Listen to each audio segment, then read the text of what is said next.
বাংলাদেশের কিছু কওমি আলেম এরা আসলে চাইতেছেটা কি? এই কওমি আলেমরা হিজবুত তাওহীদ নিয়ে এরা কিভাবে নামছে, আদা জল খায়া কিভাবে নামছে। হিজবুত তাওহীদকে আমাদের এলাকায় থাকতে দেওয়া যাবে না, হিজবুত তাওহীদকে সভা সমাবেশ করতে দেওয়া যাবে না, হিজবুত তাওহীদকে নিষিদ্ধ করে ফেলতে হবে, হিজবুত তাওহীদের কার্যক্রম বন্ধ করে ফেলতে হবে, হিজবুত তাওহীদ হলো ইসলামকে নষ্ট করে ফেলতেছে, এদেরকে আটকাইতে হবে। তা আমার কথা হইলো, এই যে আপনারা বলতেছেন যে হিজবুত তাওহীদকে আমাদের এলাকায় থাকতে দেওয়া যাবে না, হিজবুত তাওহীদকে নিষিদ্ধ করতে হবে। দেখেন, কোনো একটা আন্দোলন, কোনো একটা সংগঠনকে নিষিদ্ধ করার জন্য কোনো না কোনো একটা কারণ তো থাকতে হয়।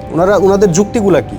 আমি খেয়াল করে দেখলাম যে ওনাদের যত প্রচারণা, ক্যাম্পেইনিং যা চলতেছে এই সব কিছুর মধ্যে মোটামুটি দুইটা কারণ মানে উঠে আসতেছে। এক নম্বরে ওনারা কেউ বলার চেষ্টা করতেছে যে হিজবুত তাওহীদ উগ্র, হিজবুত তাওহীদ জঙ্গি, হিজবুত তাওহীদ হলো যে আইন মানে না, হিজবুত তাওহীদ এই সেই, এরা রাষ্ট্রবিরোধী ইত্যাদি, এই ধরনের কথাবার্তা, এই ধরনের একটা ফ্লেভার তারা দেওয়ার চেষ্টা করতেছে। প্রথম কথা হলো, হিজবুত তাওহীদ গত 30 বছরে হিজবুত তাওহীদের একটা আইন ভঙ্গের কোনো রেকর্ড নাই। হিজবুত তাওহীদের কোনো একটা মব, হিজবুত তাওহীদ কোনো সদস্য সেখানে অ্যাটেন্ড করছে, যোগ দিছে, এরকম কোনো রেকর্ড নাই। রাষ্ট্রবিরোধী কোনো কার্যক্রমের কোনো নজির আজ পর্যন্ত কেউ দেখাইতে পারে নাই। হিজবুত তাওহীদের সদস্যদের বিরুদ্ধে শত শত মিথ্যা মামলা হয়েছে, শত মিথ্যা মামলা হয়েছে। এইসব মামলাগুলোর প্রেক্ষিতে এগুলা থানায় গেছে, আদালতে গেছে, তদন্ত হয়েছে, রিপোর্ট গেছে। সর্বশেষ যে কোনো মামলা কয়েক বছর ধরে চলার পরে যে হিজবুত তাওহীদের সদস্যরা বেকসুর খালাস পাইছে। কেন খালাস পাইছে? আমাদের দুলাভাই লাগে এই জন্য খালাস দিছে? আমাদেরকে যাচাই বাছাই তদন্ত করে দেখে শুনে আমাদের ভিতর বাহির আমাদের সমস্ত কিছু দেখে শুনে দেখছে যে না, হিজবুত তাওহীদের মধ্যে কোনো উগ্রবাদী, জঙ্গিবাদী, আইন বিরোধী, রাষ্ট্রবিরোধী কোনো কিছু নাই। এরা শান্তিপূর্ণভাবে রাষ্ট্রীয় আইন শৃঙ্খলা মান্য করে তারা তাদের দাওয়াতি কাজ পরিচালনা করে থাকে, তাদের ধর্মীয় মত প্রকাশের স্বাধীনতা আছে, তারা সেটা অনুসরণ করে। তাহলে আসেন এবার আরেকটা কারণ কি? দ্বিতীয়ত, তারা যেটা বলার চেষ্টা করতেছে যে হিজবুত তাওহীদকে নিষিদ্ধ করতে হবে, এদের কার্যক্রম বন্ধ করতে হবে, কারণ হিজবুত তাওহীদ গোমরা আকিদা, হিজবুত তাওহীদ বাতিল আকিদা, এই জন্য হিজবুত তাওহীদকে নিষিদ্ধ করতে হবে, এরা বাংলাদেশে কাজ করতে দিব না আমরা। তো ভাই, এই যে কথাটা যে আপনারা বলতেছেন, বুঝে শুনে বলতেছেন, তো বুঝে শুনে বলতেছেন কিনা যে এর আকিদার সাথে আমি একমত না, ওই দলের ওই মানুষগুলার এদের আকিদার সাথে আমি একমত না, ওদের মতের সাথে একমত না, ওদের দৃষ্টিভঙ্গির সাথে আমার ফতোয়া মিলে না, এজন্য ওদেরকে নিষিদ্ধ করে ফেলতে হবে। এটাই কি আপনাদের বক্তব্য, আপনাদের মতামত? তাহলে এটা যদি আপনাদের বক্তব্য হয়, এটা যদি আপনাদের দাবি হয়, তাহলে তো ভাই বাংলাদেশে আরো অনেকে বলতে গেলে সব ইসলামী সংগঠনকেই, সব ইসলামী দলকেই, সব ফিরকাকে নিষিদ্ধ করে ফেলতে হবে আপনাদের এই দাবি মোতাবেক। এই গত নির্বাচনের আগে আপনাদের এই হেফাজতে ইসলামের আমির উনি ফতোয়া দিলেন কি, উনি বলে দিলেন কি, যারা জামাতকে ভোট দিবে তাদের ঈমান থাকবে না, এই জামাতের ঈমান নাই, জামাতকে বললো যে বেঈমান। তো তাইলে জামাতকেও এবার নিষিদ্ধ করে ফেলতে হবে। তাহলে জামাতকে নিষিদ্ধ করার দাবি তুলেন। এবার জামাত আবার বলবে যে হেফাজত এরা হইলো যে মানে দালাল, এরা সরকারের দালাল, এরা ওলামায়ে সু, এরা হলো দরবারি আলেম, এরা হলো সব যখন যে সরকার থাকে তখন তার তাবেদারি করে, এরা আসলে ইহুদি খ্রিস্টানদের এজেন্ডা বাস্তবায়ন করে, এরা দিন প্রতিষ্ঠার কাজে বাধা দেয়। তাহলে এদের হলো আকিদা ভুল, এদের কর্মসূচি ভুল, এদের কর্মকাণ্ড ভুল, এদের সব ভুল, এরা গোমরা, এরা বাতিল, এরা ইসলামের দুশ্মন। তাহলে এবার হেফাজতে ইসলাম নিষিদ্ধ করে দেন।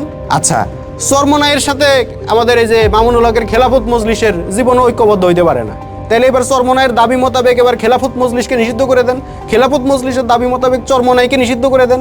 তাবলিগ জামাতের দুইটা পক্ষ তো মারামারি করে খুনোখুনি পর্যন্ত করলো, তাহলে তাবলিগ জামাতের দুই পক্ষের দাবি মোতাবেক তাহলে দুই পক্ষকে নিষিদ্ধ করে দেন। আচ্ছা, আহলে হাদিস আর আহলে কোরআন এই 2 দিন পর দেখবেন যে বিভিন্ন ডিবেটে বসে।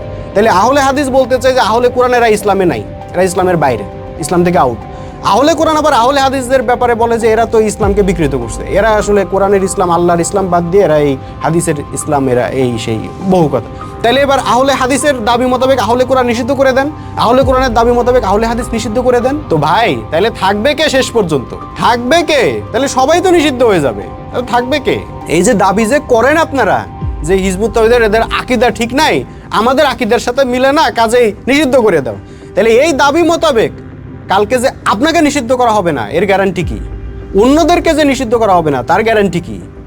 এইসব মানে ভিত্তিহীন কথা, ভুয়া কথা, অযৌক্তিক কথা, অসার কথা আপনারা কেন বলেন? আপনারা দাঁড়াইছেন একদল কওমি আলেম, আমরা হিজবুত তাওহীদ, আপনারা বলতেছেন আমাদেরকে নিষিদ্ধ করে ফেলতে হবে। ভাই, নিষিদ্ধ যেই সব কারণে করতে হয় বা করা হয়, এই ঘটনাগুলা, এই কারণগুলা হিজবুত তাওহীদের ক্ষেত্রে নাই, এই কারণগুলো আপনাদের মধ্যে আছে। এই যে গত কয়েক বছরে যত শত শত মবের ঘটনা ঘটছে, এগুলা কারা করছে? হিজবুত তাওহীদ করছে। একটা ঘটনায় হিজবুত তাওহীদ করে নাই, আপনারা করছেন। তাহলে নিষিদ্ধ কাকে করা উচিত? এই যে মাজারগুলাতে হামলা হয়েছে, শত শত মাজারে হামলা হয়েছে, যেটা নিয়ে দেশের ভিতরে আন্তর্জাতিকভাবে ব্যাপক সমালোচনার মধ্যে আমাদের পুরো রাষ্ট্রের ভাবমূর্তি শেষ, যে বাংলাদেশ একটা উগ্র রাষ্ট্র, এরকম একটা মেসেজ সারা বিশ্বময় গেছে। এই যে মাজারগুলোতে হামলা হয়েছে, কারা করছে?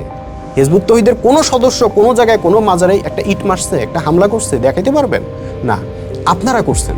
তাহলে আসলে রাষ্ট্রবিরোধী কাজ কারা করলো? কাদেরকে নিষিদ্ধ করা দরকার? আচ্ছা, শত শত ঘটনা, শত শত পত্রিকা খুললেই, ফেসবুক খুললেই, টেলিভিশন খুললেই, ইউটিউব খুললেই শত শত ঘটনা, ধর্ষণ, বলাৎকার, ছাত্রদের উপর নির্যাতন, নিপীড়ন, এই যে ঘটনাগুলা, এই ঘটনাগুলা কি হিজবুত তৌহিদ করতেছে? একটা জায়গায় হিজবুত তৌহিদের কোনো জায়গায় এ ধরনের কোনো ঘটনার কোনো নিউজ হয়েছে? কোনো কিছু পাইছেন? কেউ কোনো প্রমাণ দিতে পারছে? না। কারা করতেছে? আপনারা করতেছেন, আপনারা করতেছেন। শত শত ঘটনা, শত শত ঘটনা আপনারা করতেছেন। তাহলে নিষিদ্ধ আসলে কাকে করা উচিত? আপনাদেরকে করা উচিত। তো আমরা তো সেই নিষিদ্ধের দাবি করি নাই। আমরা কি কখনো বলছি যে অমুককে নিষিদ্ধ করা? না। কারণ কি? কারণ হলো যে সত্যটা তুলে ধরলে মিথ্যায় এমনিতেই বিতাড়িত হয়ে যাবে, আলো জ্বাললে অন্ধকার এমনিতেই দূরীভূত হয়ে যাবে। তা আমরা হিজবুত তাওহীদ, আমাদের বক্তব্য হচ্ছে আমরা আল্লাহর বিধান চাই, আল্লাহর দেওয়া তৌহিদ ভিত্তিক ব্যবস্থা চাই, আল্লাহর দ্বীনকে মানব জীবনে প্রতিষ্ঠা করে ন্যায়, শান্তি, সুবিচারের মধ্যে মানুষ থাকুক, আমরা এটা চাই। মানুষ দরজা খুলে ঘুমাক, আমরা এটা চাই। এই বর্তমানের এই মানব রচিত ব্যবস্থা মানুষকে শান্তি দিতে পারবে না, আল্লাহর দেওয়া ব্যবস্থা লাগবে। আমরা সেই আল্লাহর দেওয়া ব্যবস্থা প্রতিষ্ঠার জন্য আমরা জানমাল দিয়ে আমরা সংগ্রাম করতেছি। আমাদের আকীদা নিয়ে কথা বলেন, এটা নিয়ে ইনশাল্লাহ আমি আরেকটা ভিডিও করব, সেখানে বিস্তারিত থাকবে। আমাদের কোনো জায়গায় কোনো কোরআন বিরোধী, রাসূলুল্লাহর সুন্নাহ বিরোধী কোনো আকীদা কেউ আজ পর্যন্ত দেখাইতে পারে নাই। আপনারা যেটা করেন, আপনারা তো মিথ্যা কথা বলেন আমাদের ব্যাপারে। যেটা আমরা বলি না, যেটা আমরা করি না, যেটা আমাদের বিশ্বাস না, যেটা আমাদের আকীদা না, সেটা জনগণের মধ্যে আপনারা নিজেরা লেখেন, নিজেরা প্রচার করেন, এরপরে নিজেরাই আবার ওইটার ভিত্তিতে, মানে আপনি মিথ্যা লিখলেন, আপনি এক মাদ্রাসার মুহতামিম, আপনি হিজবুত তৌহিদের নামে এক গাদা মিথ্যা কথা লিখলেন, লিখে আপনি হ্যান্ডবিল দিলেন, দিয়ে আপনি প্রচার করলেন। ওই হ্যান্ডবিলের আলোকে, ওই হ্যান্ডবিল পড়ে আরেক মাদ্রাসার মুহতামিম উনি আবার বলতেছে এই যে হিজবুত তৌহিদের আকীদা, এগুলো হচ্ছে কুফরি আকীদা, কাজে হিজবুত তৌহিদ কাফের। তো ভাই, আপনারাই মিথ্যা লিখলেন, আপনারাই মিথ্যা প্রচার করলেন, আপনারাই সেই মিথ্যার ভিত্তিতে ভুয়া ফতোয়াও দিলেন। তো এগুলাই আপনারা করেন, কিন্তু আমাদের আকীদা তো এগুলো না। আসেন, আমাদের সত্যিকার অর্থে আমাদের আকীদা কি, আমাদের বক্তব্য কি, এটা শোনেন। আমরা তো প্রতিনিয়ত প্রচার করতেছি, মানুষের কাছে যাচ্ছে। মানুষ এমনি তো হিজবুত তৌহিদে বানের ডলের মতো হিজবুত তৌহিদে যোগ দিতেছে না, হিজবুত তৌহিদে ঐক্যবদ্ধ হচ্ছে না, হিজবুত তৌহিদে সমর্থন দিতেছে না। মানুষকে কি মদন মনে করেন নাকি? মানুষ বুঝে না, সত্য মিথ্যা বুঝে না? মানুষ সবই বুঝে, বুঝে শুনে দেখে শুনেই তারা হিজবুত তৌহিদকে সমর্থন দিচ্ছে। কারণ আমাদের কোরআন বিরোধী, ইসলাম বিরোধী কোনো আকীদা নাই। আমাদের একদম আল্লাহর রাসূল এবং সাহাবীদের যে আকীদা, আমাদের সেই আকীদা। কাজে আকীদা বিরোধী এইসব ধোয়া তুলে আমাদের নিষিদ্ধ করতে হবে। এইসব ভুয়া কথা বাদ দেন। নিষিদ্ধ যদি করতে হয় তাহলে হিজবুত তাওহীদ না, নিষিদ্ধ করতে হবে আপনাদেরকে। এটা রাষ্ট্রীয় অঙ্গন থেকে এবং ধর্মীয় অঙ্গন থেকেও। কারণ পবিত্র কোরআনে ধর্ম ব্যবসা নিষিদ্ধ।